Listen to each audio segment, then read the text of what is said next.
Alright, magandang araw sa inyo mga boss, mga sir. Dito tayo ngayon sa Iba, San Agustin, Iba, Zambales. Ito yung binibentang property. Ano po? Ang haba siguro ng property na to. Ang haba ng property na to mga boss, mga sir, ay nasa 130 to 140 meters mula dito hanggang doon. Kung makikita niyo yung yung tulay diyan sa drone shots na yan, makikita niyo. Mula diyan sa tulay na yan hanggang dito sa may kotse. Yan. Ganyan, yan po yung pinaka frontage ng property, yan po yung haba niya. Alright? So, ang lapad ng property is about mula dito, kung magro-road widening mga boss, mga sir. So, nandito yung bakod ninyo, mula dito hanggang doon sa may bakod is about 40-50 meters. Yan po. Okay? So, ang total size po kasi ng property pahaba hanggang dun sa may dike is 6,695 square meters. Now, pakita ko na sa inyo ano meron dito sa ilalim. Itong mga nakikita nyo dito mga boss, mga sir, nagre-rent kasi sila dito. Negosyo nila to. Ayan, daming mga mga i-recycle nila, Actually, napaka-ideal niyang junkyard kasi national highway po yan kung saan tayo galing kanina. Alright, now nandito yung bakod. Ito, makikita ninyo. Sir, magandang araw po sa inyo. So ito, diretso pa ganun. Yan po yung bakod mula doon sa pinanggalingan natin. Alright. So cover natin yung ground para may idea kayo yung dito sa ground, mula dun sa drone shots. Dito tayo para makita niyo yung bakod. Ito, nakabakod siya, concrete post. Yan, dire-diretso yan hanggang dun po yan. Mapapansin niyo mga boss, mga sir, mataba lupa dito. Ayan, di ba? May mga tanim silang ampalaya.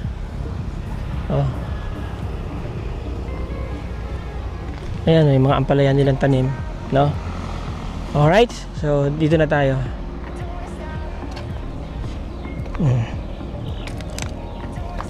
Okay yan, ampalaya con carne, sarap niyan. Okay, ito to native spinach. Alright. Now, may mga tanim na puno, may mangga.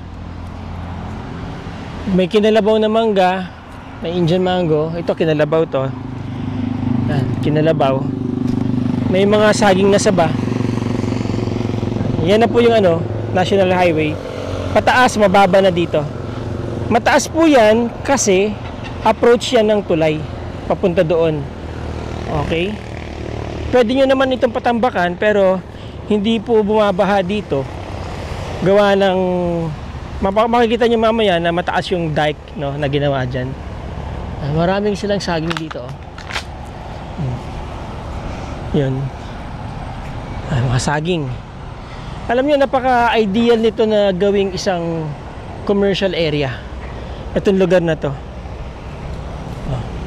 Kasi unang-una, yan pong highway na yan, yung national highway na yan. Dalawa po kasi ang national highway going to Palawig and going to Masinloc.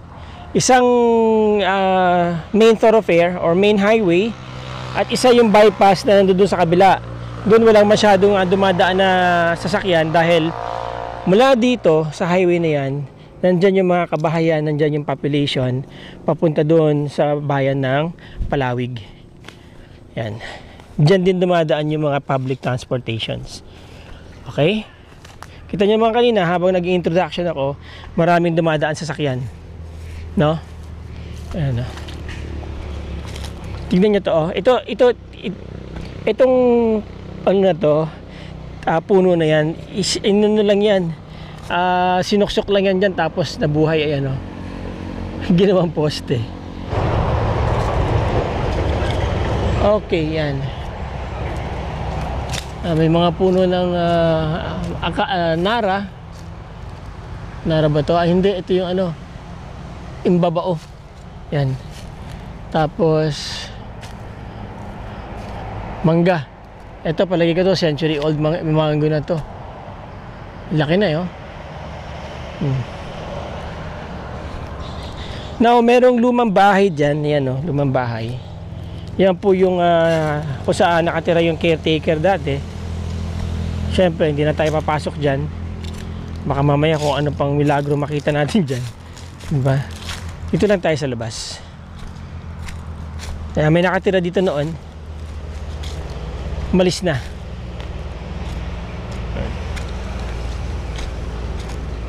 May mga palm trees ako nakikita. Ayan o. Mahogany. Dito meron ding structure dito, maliit na bahay, no. For demolition na po lahat 'yan.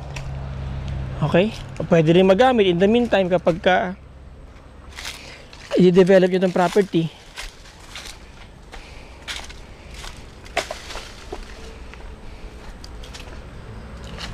Doon tayo galing, no. Ayan, ayun yung kalsada. Dito merong ano, malalim dito. Madumi medyo ano, maano po makalat yung ano, yung lupa, no. Kaya kapag may nag-awan to talagang syempre kailangan palinisan. Pero ano lang naman 'yan. Hindi naman 'yan actually talagang malaking ano, malaking issue. Puno na sampalok. Laki, no. Laki ng puno, sarap gawing ano 'yan. Sangkalan. Okay, ito na yung dike. Yun yung tulay. Diba? Ito yung dike. Malalim po yung dike, no? Hanggang dito ang boundary ng lupa. Yan. Tapos, yan, yung bakod na yan. Yung puno na nakikita nyo na yan. Hanggang dyan. And then, dire-diretso hanggang doon na sa may tulay.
Yun.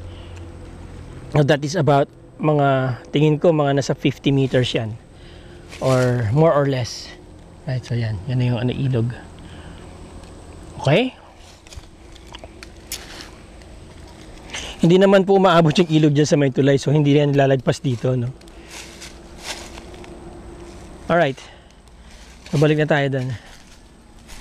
Meron silang kulungan ng baboy dito. Ano? Pagka ganyan ang kulungan ng baboy, maliliit. Ano to? Inahin. Tapos nandun yung paa na kasi mga biik. Hapon na. Medyo pagoda na ang inyong vlogger. Kamay lang ka, oh. Sarap po yan, ginataan. Jackfruit. Alright, so there you go mga boss, mga ma'am, mga sir, pabalik na tayo. Again, ang property po ay nasa 6,695 square meters. Malapad ang frontage, ang haba ng frontage, ano po, mga 130, 140, mga 50 to 60 yung kanyang width. Okay? Selling for 1,000 per square meter, so nasa 6.695 million po ang property or 6,695,000. Well, of course, tingin ko negotiable yan. Title po ang property, ano po, walang problema sa pag-transfer. Siyempre, you still have to do your due diligence. Okay?